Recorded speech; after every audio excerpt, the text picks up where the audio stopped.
Pemirsa, seperti diketahui bersama, pertumbuhan ekonomi Bali di tahun 2024 berada dalam rentang 5,58%.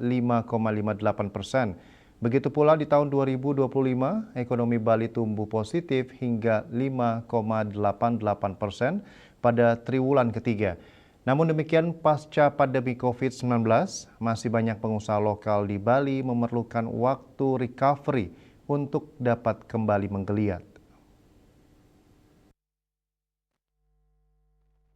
Hal tersebut diungkapkan pelaku pariwisata sekaligus pengamat ekonomi, Wiraguna Bagus Oka. Perekonomian Bali tumbuh positif, namun di sisi lain ada beberapa tantangan dan kendala yang harus dihadapi.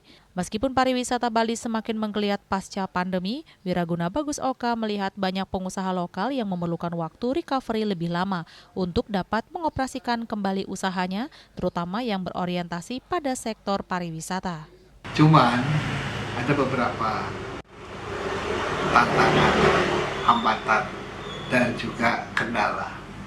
Kita lihat walaupun pariwisata sudah mulai bergerak tahun 2025 ini, tapi pasca COVID, terutama pengusaha-pengusaha lokal maupun pengusaha-pengusaha yang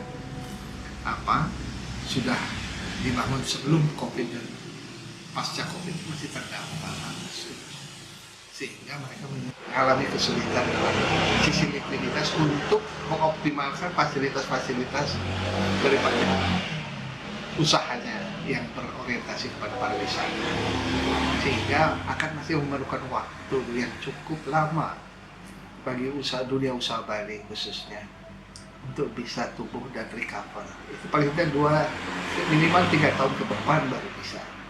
Kondisi ini juga dipengaruhi krisis global berkepanjangan, juga perang yang tak kunjung berakhir.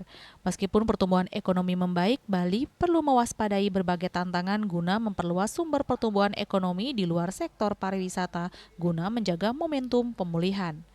Sukma, Bali TV.